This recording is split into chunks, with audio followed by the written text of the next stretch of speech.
ఉన్న బంగారాన్ని విడిపించి ఆ రోజు ఆన్లైన్ రేటుకే మేము కొంటాం. Sharma gold company. నమస్కారం, సుమన్ టీవీకి స్వాగతం. రాముల వారి జననానికి ఎందుకంత విశిష్టత? ధర్మబద్ధమైనటువంటి జీవనానికి నిలువెత్తు నిదర్శనంగా రాముల వారిని ఎందుకు చూపిస్తారు? రామో విగ్రహవాన్ ధర్మః అని ఎందుకంటారు? రాముల వారి గొప్పతనం గురించి తెలియజేసేందుకు మనతో పాటు ఉన్నారు ప్రముఖ జ్యోతిష్య పండితులు బ్రహ్మశ్రీ నందిపట్ల శ్రీహరి శర్మ గారు. గురుగారు నమస్కారం అండి.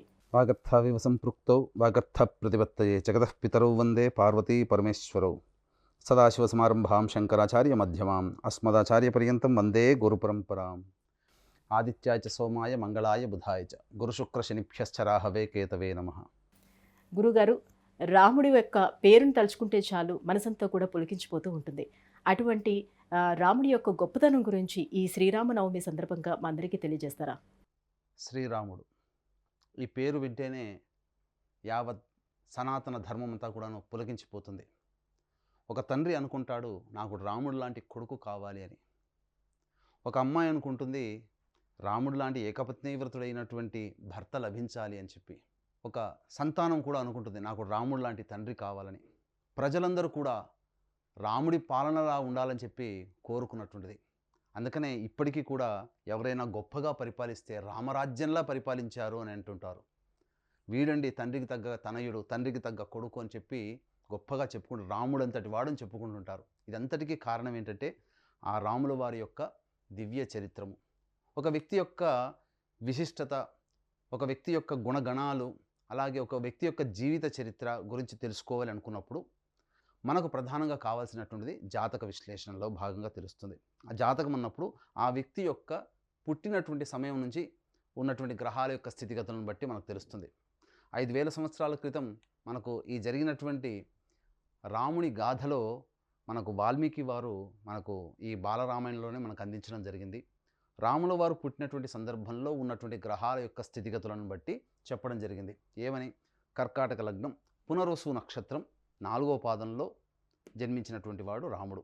అలాగే గురువు కూడా ఉచ్చస్థితి, శని ఉచ్చస్థితి, రాహువు కేతువు ధనస్సు మీనంలో, కుజుడు ఉచ్చస్థితి, శుక్రుడు ఉచ్చస్థితి, రవి ఉచ్చస్థితి. అంటే పుట్టినటువంటి సమయానికి కేవలం 6 గ్రహాల యొక్క స్థితిగతులను మాత్రమే వాల్మీకి రామాయణంలో తెలుపబడింది. అంటే 5 గ్రహాలు ఉచ్చస్థితిలో ఉండగా పునరుసు నక్షత్రంలో జన్మించడం జరిగిందని చెప్పారు. కాబట్టి ఏవో 5 గ్రహాలు? గురువు, శని, కుజుడు, శుక్రుడు, రవి, 5 గ్రహాలు ఉచ్చస్థితి.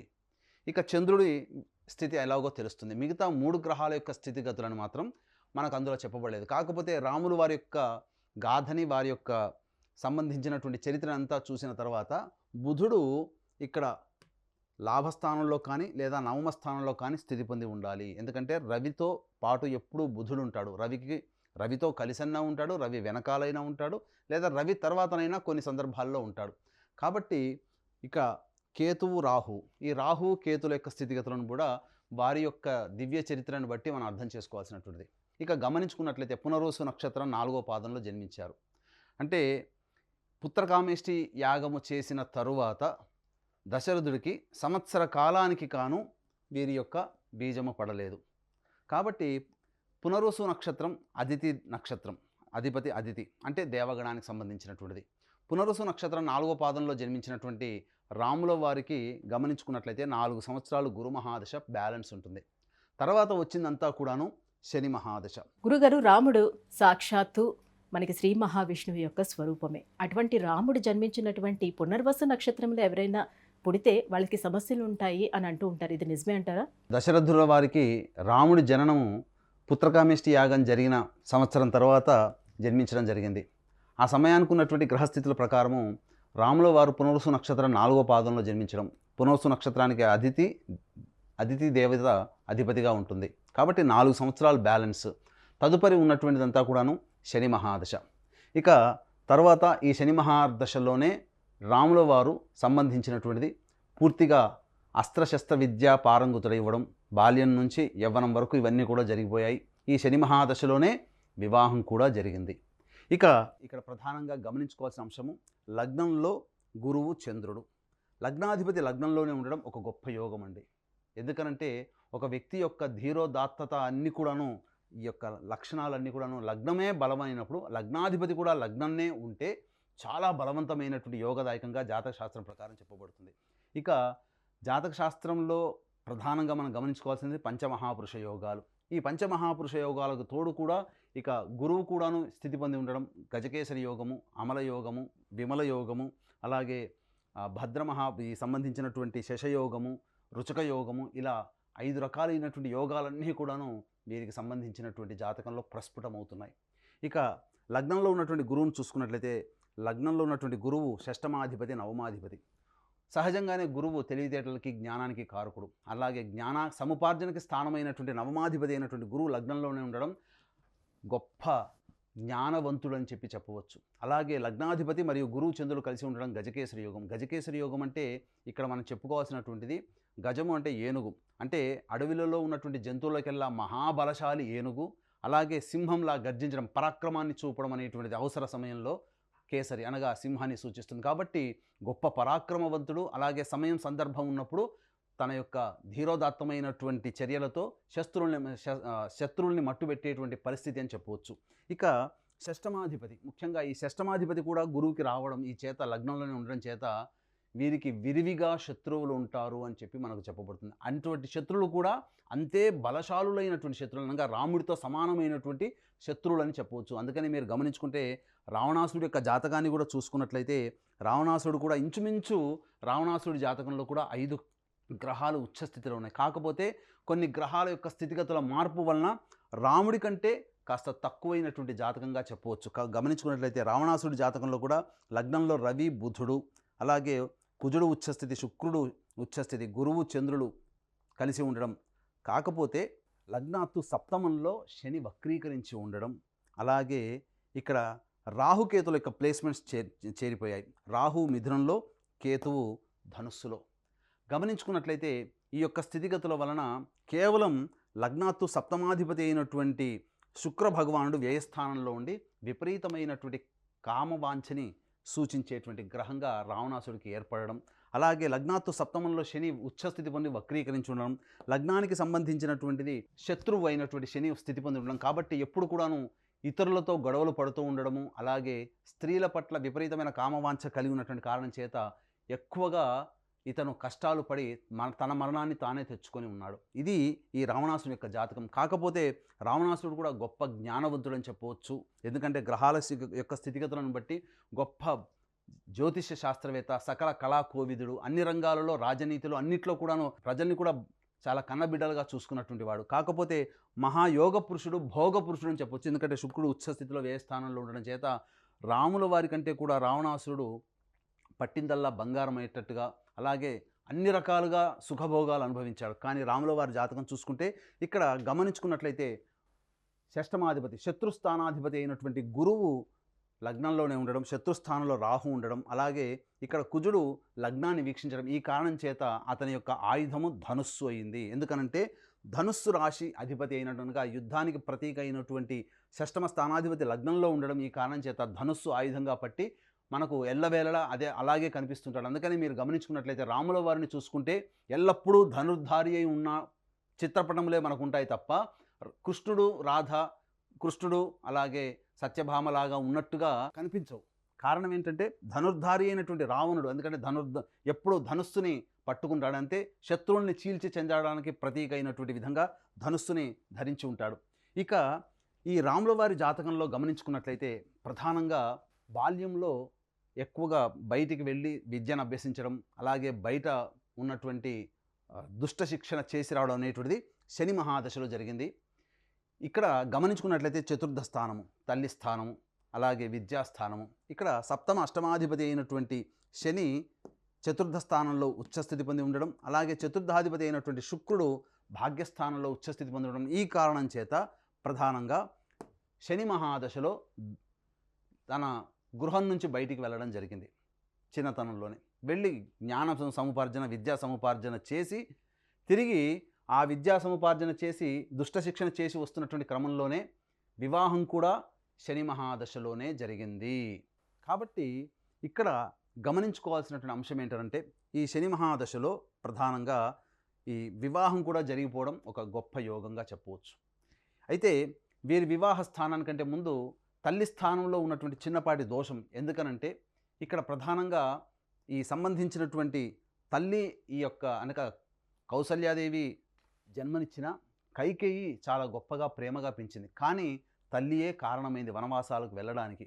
ఇక్కడ కారణం ఏంటంటే వివాహము అయిన తరువాత సంబంధించి చూసుకున్నట్లయితే మాతృస్థానంలో అష్టమాధిపతి అయినటువంటి శని భగవానుడు ఉండడం, అలాగే మాతృస్థానాధిపతి శత్రుక్షేత్రంలో స్థితి పొంది ఉండడం, ఉచ్చ స్థితి పొంది ఉండడం. ఈ కారణం చేత తన తల్లికి ఇచ్చినటువంటి మాట ప్రకారమే, తల్లి ద్వారా నోట వచ్చినటువంటి మాట ప్రకారమే అతను వనవాసానికి వెళ్ళాల్సినటువంటి భార్య సోదర సమేతంగా వనవాసాలకు వెళ్ళాల్సినటువంటి పరిస్థితి అని చెప్పవచ్చు. ఇక గమనించుకున్నట్లయితే తృతీయాధిపతి అయినటువంటి బుధుడు లాభస్థానంలో స్థితి పొంది ఉండడం, ఇది విశేషించి సోదరులకి ఈ రాముడు అంటే చాలా విపరీతమైనటువంటి వల్లమాలిన ప్రేమ అని చెప్పవచ్చు. అందుకనే లక్ష్మణుడు కూడా అంటిపెట్టుకొని ఈ యొక్క రాముల వారితో ఉండడం జరిగింది. ఇక ప్రధానంగా వీరి జీవితంలో, రాముల వారి జీవితంలో సీత అమ్మవారు చాలా గొప్ప పాత్ర పోషించిందని చెప్పవచ్చు. అంటే ఇక్కడ గమనించుకున్నట్లయితే లగ్నాత్తు సప్తమ స్థానంలో కుజుడు ఉచ్చస్థితి పొంది ఉండడం, ఈ కారణం చేత ఒక రకంగా జాతకశాస్త్ర ప్రకారం మనకు చెప్పదలిచినటువంటిది ఏంటంటే లగ్నాత్తు వివాహ స్థానంలో కుజుడు కనుక ఉన్నట్లయితే ఎడబాటుని సూచిస్తాడు. ఎందుకంటే పాపగ్రహమైనటువంటి కుజుడు భాగస్వామ్య స్థానంలో ఉండడం ఎడబాటుని సూచిస్తాడు. ఈ ఎడబాటు కారణం కూడా ఒక లోకోత్తరణకే అని చెప్పి మనం చెప్పుకోవాలి. అయితే సీతా అమ్మవారు కూడా అంత గొప్ప శక్తివంతురాలు ఎందుకనంటే సీతా అమ్మవారిని వరించింది ధనుర్భంగాన్ని చేయడం ద్వారా, అనగా శివధనుస్సుని విరవడం ద్వారా.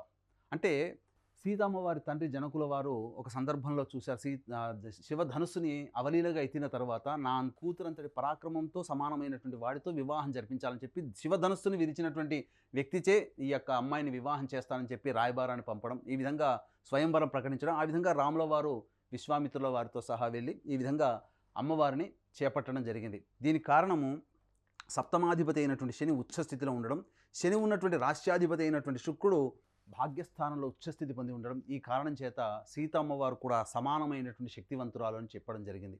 అయితే ఇక్కడ ప్రధానంగా గమనించాల్సినటువంటి అంశం ఏంటంటే కుటుంబాధిపతి అయినటువంటి రవి చక్కగా ఉచ్చస్థితిలో ఉండడం, ఈ రవి దశమ స్థానంలో ఉండడం పరాక్రమాన్ని దశ దిశలా వ్యాప్తింపజేయడం అనేటువంటిది జరుగుతుంది.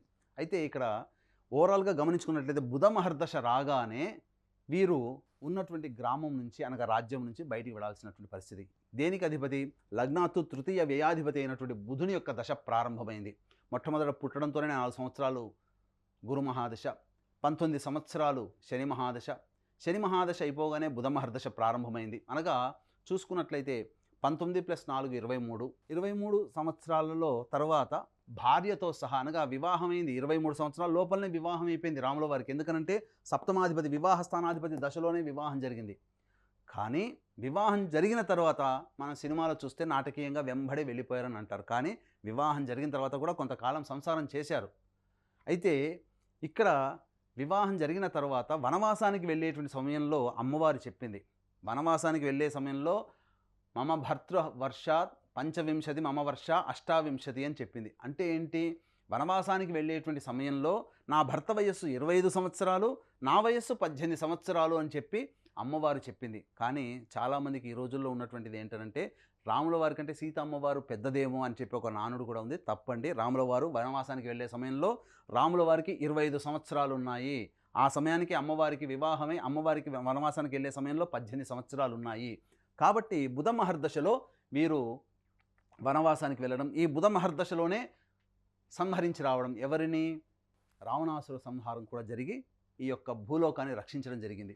అయితే విచిత్రంగా చూసుకున్నట్లయితే రాముల వారి జాతకంలో పితృదోషము కూడా ఉంది. అందుకనే ఈ పితృశాప ప్రభావమే రాముల వారి జాతకాన్ని వెన్నంటింది. కాబట్టే వనవాసానికి వెళ్ళిన తరువాత రాముల వారి జాతకంలో బుధ మహాదశలో రవి అంతర్దశలో ఉన్నప్పుడు అప్పుడు తండ్రి మారకం జరిగింది. తండ్రి మారకం జరిగిన తర్వాత కన్న తండ్రి యొక్క దగ్గరుండి ఉత్తర క్రియలు చేయలేకపోయారు. అనగా తండ్రి యొక్క ఉత్తర క్రియలు చేయలేకపోవడం అనేటువంటిది చాలా దురదృష్టకరం. పెద్ద కొడుకు బ్రతికుండగా. అలాగే తండ్రి కూడా మరణించడం జరిగింది. ఎందుకు ఈ పితృదోషం అని అన్నానంటే ఈ పితృదోషం ఉన్నటువంటి లక్షణాలు కలిగినటువంటి వ్యక్తుల జాతకాల్లో తల్లికి తండ్రికి ఎడబాటు ఎప్పుడూ ఉంటుంది ఈ యొక్క సందర్భంలో. కాబట్టి తల్లిదండ్రుల ఎడబాటుని ఈ రాముల వారు పొందారు. సంతానాన్ని కూడా, తన కడుపున పుట్టినటువంటి సంతానాన్ని కూడా వృద్ధిలోకి వచ్చి గొప్ప పరాక్రమవంతులైన తర్వాత చూసుకోగలిగాడు. ఒకసారి మనం రామాయణాన్ని గమనించుకున్నట్లయితే ఉత్తర రామాయణంలో మనకు తెలియజేస్తుంది, అమ్మవారు గర్భవతి ఉండగానే అడవులకు వెళ్ళడం జరిగింది. ఆ తదనంతరం సంతానాన్ని కనడం, ఆ సంతానాన్ని పెంచి పరాక్రమవంతులను చేసి యువకులైన తర్వాత రాముల వారికి అప్పగించడం జరిగింది. కాబట్టి తన తండ్రి ప్రేమను నోచుకోలేదు, అలాగే తన కడుపున పుట్టినటువంటి సంతానాన్ని కూడా చూసుకోలేకపోవడం అనేది ఇది పితృదోషము, పితృశాప ప్రభావం వల్ల ఏర్పడుతుంది. అందుకనే వీక్షించేటువంటి ప్రేక్షకుల్లో తండ్రి వైపు 7 తరాలు, తల్లి వైపు 4 తరాల్లో ఏవైనా దుర్మరణాలు అనగా road accident, fire accident, suicide attempt, నదిలో బావిలో పడి చనిపోవడం, ఇంట్లోంచి వెళ్ళిపోవడం, లివర్ ఫెయిల్, కిడ్నీ ఫెయిల్, క్యాన్సర్తో చనిపోవడం, 60 సంవత్సరాల లోపల ఏ విధంగా చనిపోయినా ఇవన్నీ కూడా మీ కుటుంబంలో కులాంతర మతాంతర వివాహాలు జరిగిన ఇవన్నీ కూడా పితృదోషాలు, పితృశాపాలు అని అంటారు. పెళ్లి కాకుండా ఇబ్బందులు పడుతున్నా, అలాగే సంతానం కలగకున్నా, దాంపత్య సమస్యలు ఎక్కువగా ఉన్నా ఇవన్నీ పితృశాపాలుగా చెప్పబడతాయి. ఇటు పితృదోష నివారణకి మా పీఠం ఆధ్వర్యంలో ప్రతి నెల పితృదోష నివారణ పూజలు, హోమాలు అనేటిని జరిపించడం జరుగుతుంది. కాబట్టి అవకాశం ఉన్నవాళ్ళు ఈ యొక్క పితృదోష నివారణ కార్యక్రమం తదనంతరం కాంటాక్ట్ చేయవచ్చు. ఇక గమనించుకున్నట్లయితే ప్రధానంగా పితృదోషము, ఇక ఈ పితృదోషము గడిచిన తర్వాత వీరి జాతకంలో రావణాసుర సంహారం అనేటువంటి, శత్రు సంహారం అనేటువంటిది జరిగింది. ఇక్కడ ప్రధానంగా వీరి జాతకాన్ని ఇంకా లోతుగా గనక పరిశీలన చేసినట్లయితే రాహుకేతువులు లగ్నాత్తు షష్టమంలో రాహు శత్రుంజయుడు అని అంటారు. ఎవరి జాతకంలోనైనా కానీ రాహువు ఉచ్చస్థితి స్వక్షేత్ర స్థితి పొంది ఉండి 6వ స్థానంలో గనక రాహు గనక స్థితి పొంది ఉంటే అతని ముందు ఎవ్వరు కూడా శత్రువులు నిలవలేరు. అందుకనే రాముడి జాతకంలో కూడా షష్టాత్తు రాహువు కూడా 6వ స్థానంలో ఉండడం. ఇక ఒకే ఒక ఈక్వేషన్తో మీకు తెలియచేస్తాను. కేతు మహాదశలో మంచి యోగాన్ని పొందాడు. ఏమిటి జాతకరీత్యా గమనించుకున్నట్లయితే రాజ్యాన్ని పరిపాలించడం జరిగింది కేతు మహాదశ అంతా కూడా. మళ్ళీ ఈ సంబంధించినటువంటి శుక్ర మహాదశ రాగానే భార్యా వియోగం జరిగింది. అందుకనే అడవులకు పంపించడం జరిగింది. రావణాసుర సంహారం తర్వాత బుధ మహర్దశలో రావణాసుర సంహారమైంది. కేతు మహాదశలో యోగాన్ని పొందాడు. ఎందుకనంటే ఒకటేనండి, జన్మించిన లగ్నానికి ఎవరి జాతకంలోనైనా గురుపాలితం, శనిపాలితం ఉంటుంది. గురుపాలిత లగ్నాలకి గురుపాలిత గ్రహాల యొక్క దశలు వస్తేనే ఆనందంగా అనుభవిస్తారు. గురుపాలితంలో జన్మించి శనిపాలిత దశలు వచ్చినా, శనిపాలితంలో జన్మించి గురుపాలిత దశలు వచ్చినా ఆ వ్యక్తి ఆనందంగా ఉండలేడు. రాముల వారి జాతకరీత్యా చూసినట్లయితే సంపూర్ణంగా గురుపాలిత లగ్నంలో పుట్టినటువంటి వ్యక్తి కాబట్టి గురుపాలిత లగ్నంలో ఉన్నటువంటి గ్రహము యొక్క దశతో ప్రారంభమైంది. కానీ శని మహాదశ, బుధ మహాదశ గురుపాలిత లగ్నముతో కాదు, శనిపాలిత లగ్నంలో ఉన్నటువంటి కాబట్టి ఈ శని మహాదశ, బుధ మహర్దశ చాలా కష్టాలు అనుభవించి వచ్చాడు. అందుకనే దేశం కోసం, రాజ్యం కోసం, ప్రపంచం కోసం తపన పడి ఆ దుష్ట శిక్షణ అంతా కూడా కష్టాలు పడుతూ దుష్ట శిక్షణ చేశాడు. ఎంత పరాక్రమం ఉంటే రావణాసుని సంహరించి రావాలండి, ఎంత సైన్యాన్ని వెంట పెట్టుకుని రావాలి, ఎంత రాజనీతి కావాలి, ఇవన్నీ కూడా రాజుగా జన్మించి అంత భోగముగా తిరగాల్సినటువంటి ఒక వ్యక్తి ధర్మం కోసం కట్టుబడి ఉండి వనవాసాలకి వెళ్ళిపోయి ఆ విధంగా చేయాల్సి వచ్చిందంటే ఎంతగా స్థితి ఉందో ఆలోచన చేయని. కేతు మహాదశలో యోగాన్ని పొందాడు. కానీ అదే శుక్రుడు మళ్ళీ ఇక్కడ యోగాన్ని కలగచేస్తున్న అట్టి శుక్రుడు స్థానంలో సప్తమాధిపతి ఉండడం, అలాగే సప్తమ స్థానంలో కుజుడు ఉండడం, దాంపత్య కారకుడైనటువంటి శుక్రుడు ఉచ్చస్థితిలో ఉండి రేవతి నక్షత్రంలో ఉన్నటువంటి కారణం చేత, వ్యయాధిపతి నక్షత్రంలో ఉన్న కారణం చేత శుక్రుని యొక్క దశలో వీరికి భార్యా వియోగం అంటే సీత అమ్మవారు అడవిలోకి వెళ్ళడం జరిగింది. ఈ శుక్ర మహాదశలో ఏకపత్ని వ్రతుడై వ్రతాన్ని ఆచరించాడు. ఈ తదనంతరం శుక్ర మహాదశ తర్వాత రవి యొక్క దశ ప్రారంభంలో తన యొక్క అవతార సమాప్తి అనేటువంటిది జరిగింది. కారణం ఏంటంటే మారకాధిపతి అయినటువంటి రవి ఉచ్చస్థితి పొంది ఉండడం, అలాగే మారక స్థానాధిపతి అయినటువంటి శని చేత వీక్షించబడడం, ఈ కారణం చేత వారికి రవి మహాదశలో మారకం జరిగింది అని చెప్పవచ్చు. కాబట్టి ఇంతటి గొప్పదైనటువంటి ఆ యొక్క శ్రీరాముల వారు ఈ యొక్క శ్రీరామ నవమి రోజున వారి జాతకాన్ని చూడడం కానీ, వారి జాతకం గురించి తెలుసుకోవడం కానీ, లేదా వారి గురించి వినడం కానీ చేసిన వారి యొక్క జీవితం ధన్యమని చెప్పవచ్చు. రాముల వారిని తరిస్తేనే మనకు కూడా రాముల వారు ఎన్ని కష్టాలు పడ్డారో అటువంటి కష్టాలన్నీ కూడాను రాముల వారి జాతకాన్ని చూసినంత మాత్రమే కష్టాలు దూరం అవుతాయని చెప్పడంలో ఏమాత్రం సందేహం లేదు. గురుగారు, శ్రీరామనవమి సందర్భంగా రాముల వారి యొక్క గొప్పతనం గురించి మా అందరికీ తెలియజేసినందుకు ధన్యవాదాలండి. సర్వం శ్రీ ఉమామహేశ్వర పరబ్రహ్మార్పణమస్తు. సుమన్ టీవీలో మీ పర్సనల్ అండ్ బిజినెస్ ప్రమోషన్స్ కోసం కింది నెంబర్కి కాంటాక్ట్ చేయండి.